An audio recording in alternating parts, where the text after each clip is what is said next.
السلام کو بتلایا کہ حضرت خضر علیہ السلام مجمع البحرین کے قریب ملے۔ مجمع البحرین کون سی جگہ ہے؟ مفسرین کی رائے یہ ہے یہ سینا اور بر اعظم افریقہ، یعنی افریقہ کا جو سمندر ہے وہ مجمع البحرین ہے۔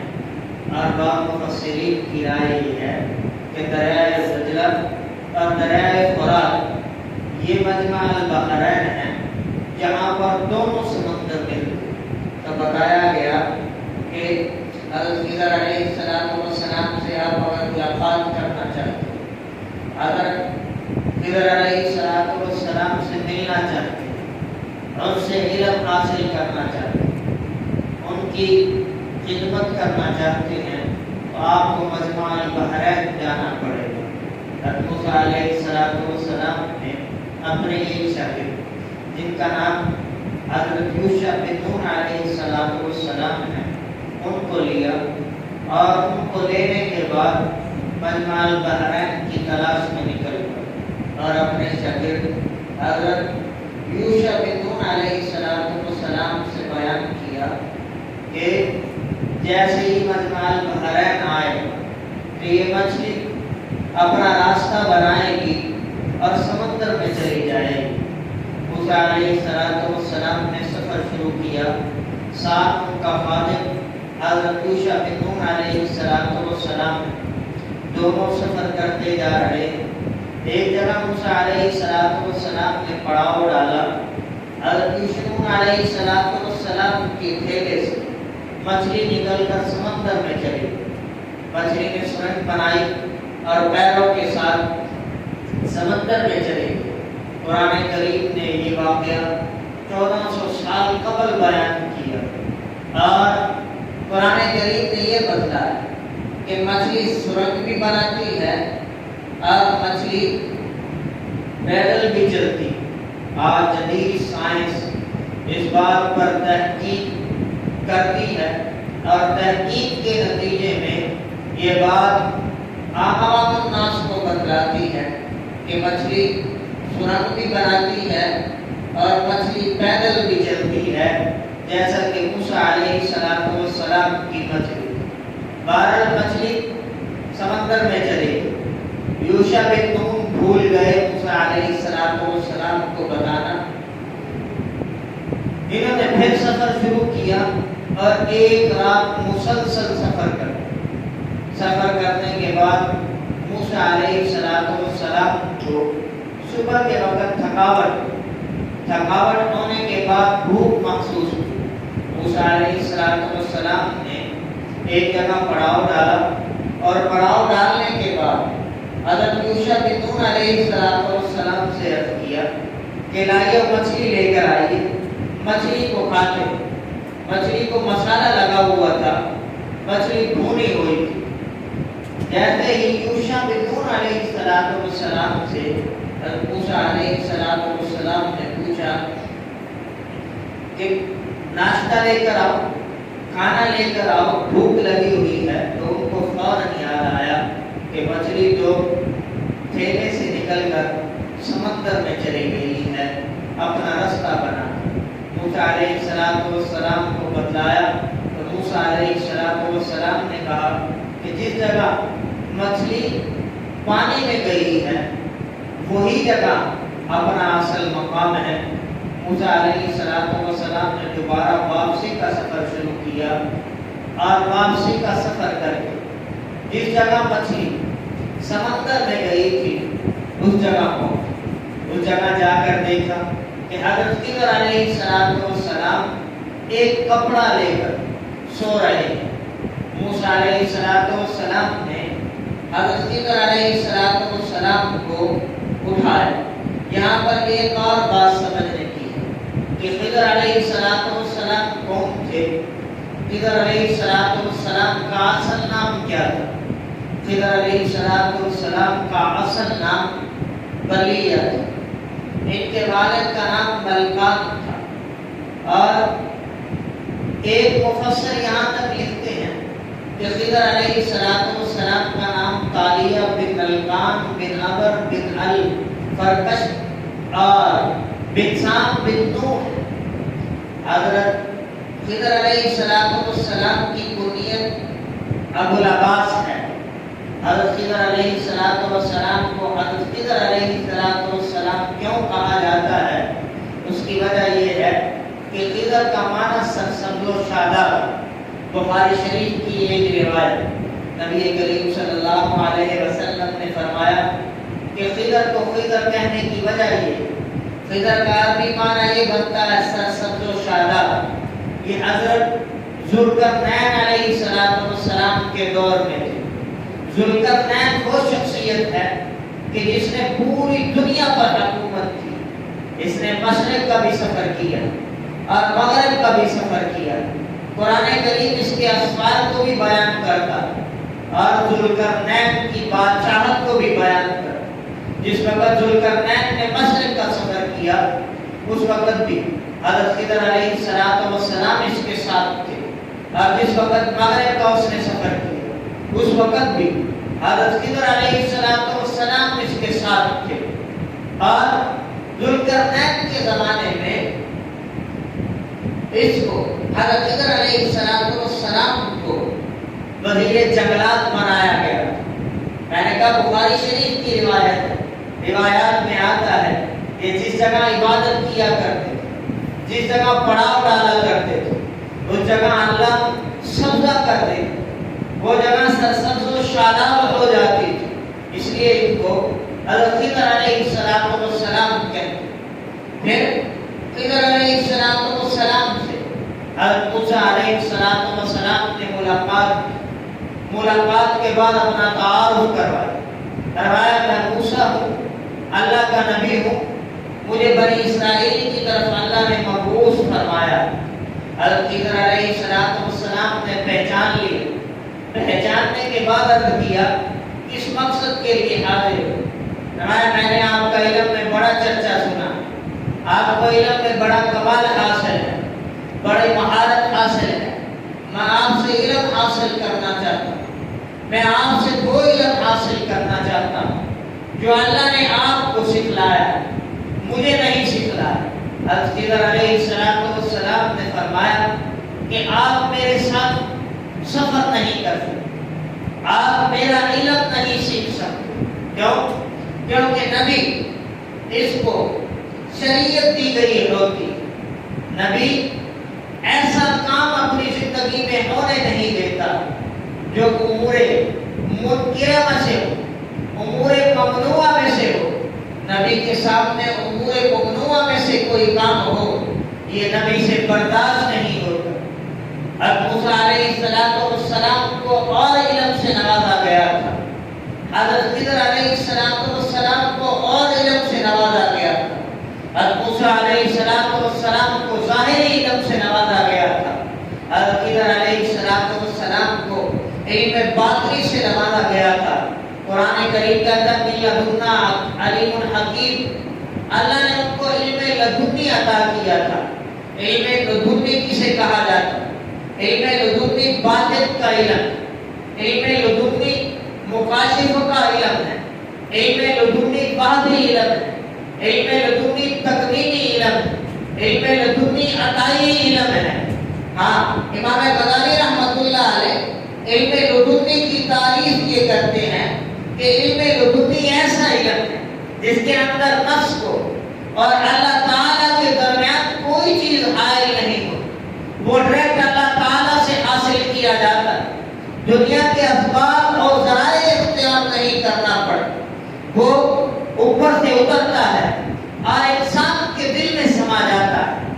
تفسیر مظہری میں علامہ ثناء اللہ پانی پتی رحمۃ اللہ علیہ اس علم کی تعریف یہ کرتے ہیں کہ یہ علم لدنی ایسا علم ہے جو اللہ کی طرف سے ملائکۃ اللہ کو عطا کیا جاتا ہے. اللہ کی طرف سے بعض انبیاء کو عطا کیا جاتا ہے، خاص لوگوں کو عطا کیا جاتا ہے. تو اسی طرح علم لدنی حضرت خضر علیہ السلام کو بھی عطا کیا تھا. پھر یہاں پر ایک اور بحث ہے کہ حضرت خضر علیہ السلام نبی تھے یا نہیں تھے؟ بعض مفسرین کی رائے یہ ہے کہ حضرت خضر علیہ السلام اللہ کے نبی تھے، اور بعض مفسرین کی رائے یہ ہے کہ حضرت خضر علیہ السلام نبی نہیں تھے بلکہ اللہ کے ولی تھے۔ اللہ نے ان کو بڑی خصوصیات سے نوازا تھا، بڑے علم سے نوازا تھا، بڑی جو ہے وہ صفات سے نوازا تھا۔ تو میں یہ کر رہا تھا کہ موسیٰ علیہ السلام حاضر ہوئے کہ حضرت میں آپ سے علم سیکھنا چاہتا ہوں، میں آپ کو اللہ نے جو علم عطا کیا وہ لینا چاہتا ہوں، جو علم آپ نے اللہ سے سیکھا ہے وہ میں آپ سے سیکھنا چاہتا ہوں۔ حضرت خضر علیہ السلام نے موسیٰ علیہ السلام کو دیکھا اور کہا کہ آپ میرے پاس جو علم ہے اس کو سیکھنے کی استطاعت نہیں رکھتے، اس کو سیکھنے کی طاقت نہیں رکھتے، کیونکہ آپ کو امور شریعہ سے نوازا گیا ہے، مجھے علم لدنی سے نوازا گیا ہے۔ میں جو کام کروں گا وہ جو ہے وہ خلاف عقل بھی ہوں گے اور خلاف شرع بھی ہوں گے، آپ سے برداشت نہیں ہو پائے گا۔ آپ لازمی بات ہے مجھے روکیں گے اور ٹوکیں گے۔ موسیٰ علیہ السلام نے منت اور سماجت فرمایا کہ آپ کو میں روکوں گا بھی نہیں، ٹوکوں گا بھی نہیں، آپ جیسے معاملات کریں گے ویسے معاملات کرتے رہیں، میں آپ کے معاملات میں دخل اندازی نہیں کروں گا۔ جب یہ فرق فیل ہو گیا، موسیٰ علیہ السلام نے حضرت خضر علیہ السلام کی شرائط مان لی، تو حضرت خضر علیہ السلام نے موسیٰ علیہ السلام کو پکڑا، موسیٰ علیہ السلام کو پکڑ کر چل پڑے۔ چلتے چلتے ایک دریا آیا، اس کی کشتی میں بیٹھ گئے۔ موسیٰ علیہ السلام کو حضرت خضر علیہ السلام سمجھانے لگے۔ ایک چڑیا آ کر کشتی پر بیٹھی اور کشتی پر بیٹھنے کے بعد اس نے اپنی چونچ دریا میں سمندر میں ماری اور سمندر میں مار کر پانی کو پی لیا۔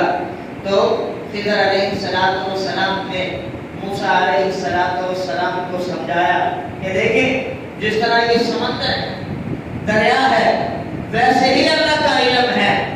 جیسے اس چڑیا نے اس پانی کو پیا ہے اور ایک قطرہ پانی کو پیا ہے، اسی طرح ہمارا علم جو ہے وہ اس چڑیا کے پانی کی مانند ہے۔ ہمارا علم اللہ کے علم کے مقابلے میں قطرہ بھی نہیں ہے، اللہ کے علم کے مقابلے میں ذرہ بھی نہیں ہے۔ اللہ جو ہے وہ عالموں کے عالم ہے، اللہ جو ہے وہ جاننے والوں کے جاننے والے ہیں۔ اللہ وہ قہار ہے، جبار ہے، جاننے والا ہے، اللہ الغیوب ہے، غیب کے علم کو جانتا ہے۔ موسیٰ علیہ السلام خضر علیہ السلام کی بات کو سن رہے، سنتے سنتے حضرت خضر علیہ السلام کشتی کے دو تختوں کو اکھاڑ دیا۔ موسیٰ علیہ السلام نے دیکھا، دیکھنے کے بعد فوراً جو ہے وہ شکفا ہو گئے۔ موسیٰ علیہ السلام جلالی طبیعت کے تھے، فرمایا کہ یہ کشتی غریب لوگوں کا کمانے کا سہارا تھی، نئی انہوں نے کشتی تیار کروائی ہے، آپ نے یہ کیا کیا؟ اس کے دو تختے اتار دیے۔ موسیٰ علیہ السلام نے جیسے حضرت خضر علیہ السلام کو تنبیہ کی، خضر علیہ السلام نے فرمایا کہ میں نے نہیں کہا تھا کہ آپ میرے ساتھ رہ نہیں سکتے، آپ میرا علم نہیں سیکھ سکتے، آپ جو ہے وہ میرے ساتھ چل نہیں سکتے۔ موسیٰ علیہ السلام نے حضرت خضر علیہ السلام سے معافی مانگی، معافی مانگنے کے بعد فرمایا کہ آج کے بعد جو بھی کرو گے میں آپ سے پوچھ نہیں کروں گا۔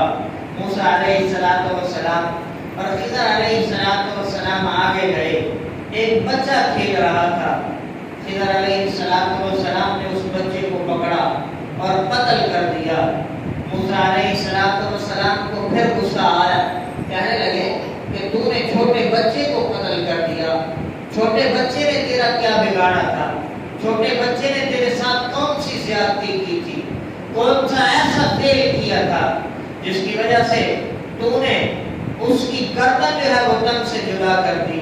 حضرت خضر علیہ السلام نے حضرت موسیٰ علیہ السلام کو پھر یاد کروایا کہ آپ کا اور میرا معاہدہ ہو چکا ہے، آپ میری شرائط پر دستخط کر چکے ہو، آپ میری شرائط مان چکے ہو کہ میں جو کروں گا آپ درمیان میں نہیں بولو گے، میں جو کروں گا آپ کو اس سے کوئی لینا دینا نہیں ہوگا۔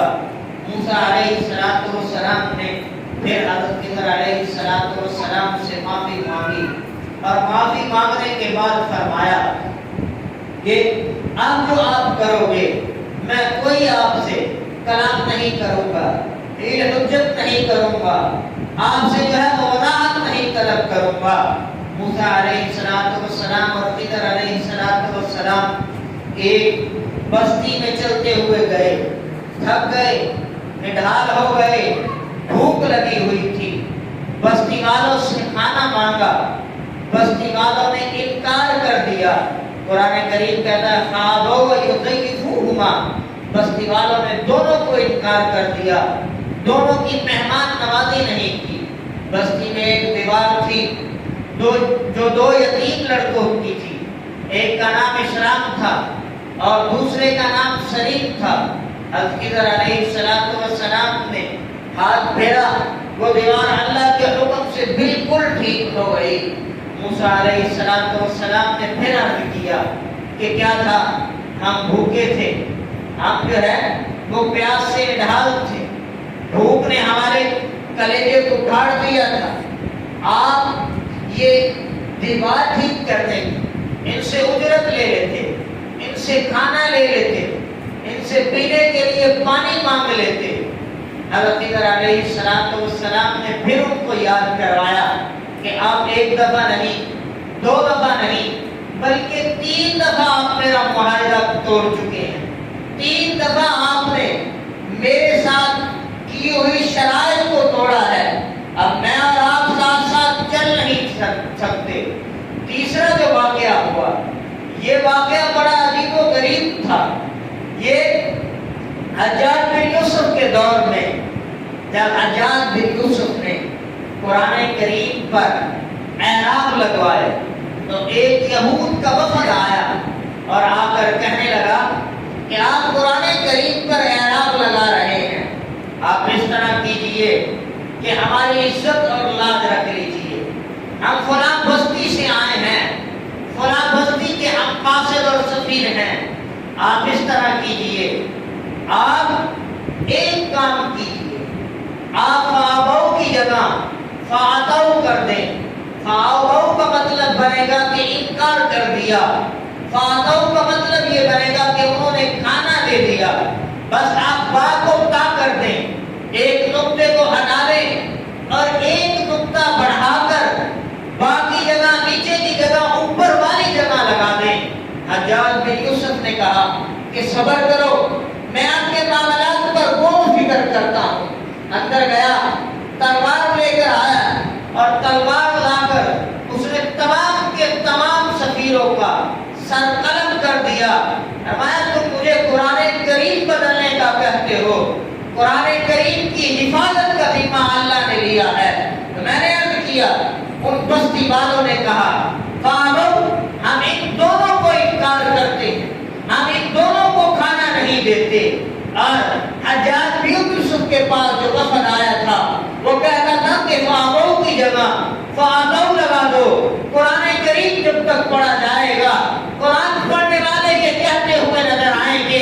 فَآتَوْا، ان بستی والوں نے ان دونوں کی مہمان نوازی کی، ان کو کھانا بھی کھلایا، ان کو پانی بھی پلایا، ان کو سیراب بھی کیا۔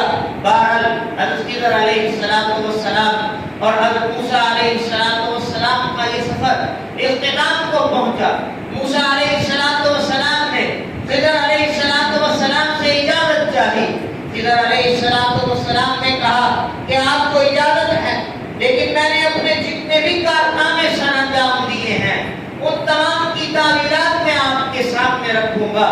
پہلے نمبر پر کشتی تھی، جو کشتی کے میں نے تختے اتارے تھے۔ تختے اتارنے کا مقصد یہ تھا کہ قریب میں ایک بادشاہ تھا، اس نے اعلان اعلان کر دیا تھا کہ جتنی بھی نئی کشتیاں ہیں ان کشتیوں کو پکڑ کر میرے سامنے حاضر کیا جائے۔ اس کی بھی نئی کشتی تھی، قریب تھا کہ اس کو پکڑ لیا جاتا۔ یہ غریب تھا، مسکین تھا، اسی کشتی سے کماتا تھا اور کھاتا تھا۔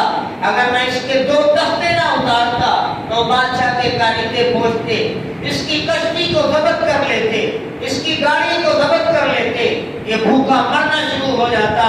اس لیے میں نے اس کے 2 تختے اتار دیے۔ دوسرے نمبر پر میں نے جو بچے کو قتل کیا، بچے کو قتل کرنے کا مقصد یہ تھا کہ بچہ بڑا ہو کر کافر بنتا۔ اس کے ماں باپ جو ہے وہ بڑے نیک تھے، بڑے مسلمان تھے، پکے اور سچے مومن تھے۔ بڑے ہو کر یہ اپنی ماں باپ کی بدنامی کا سبب بنتا، بڑا ہو کر یہ بہت بڑا کافر بنتا۔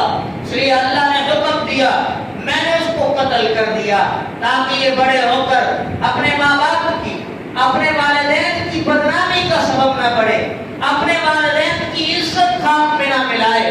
میرے دوستو، میں آپ کو یہ کہتا ہوں کہ خدا نہ کوئی ایسا کام نہ کیجیے جس کی وجہ سے آپ کے خاندان پر جو ہے وہ حرف آخر آئے۔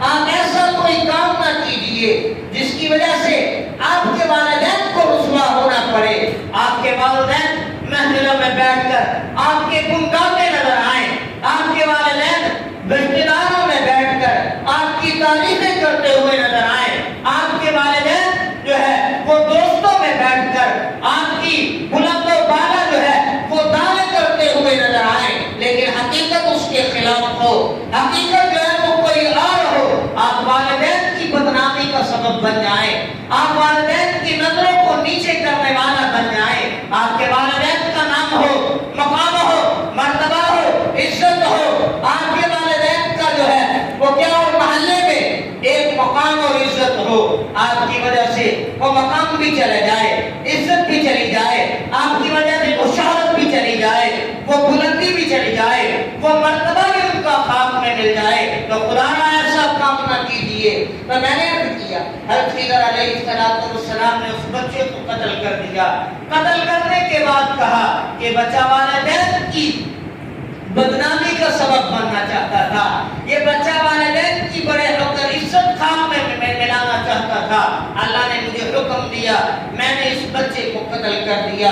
اور تیسرا واقعہ جو میں نے دیوار بغیر عوض کے کھڑی کر دی، بغیر کھانے کے کھڑی کر دی، بغیر ناشتے کے کھڑی کر دی، بغیر پانی کے کھڑی کر دی، وہ ایک یتیم کی دیوار تھی۔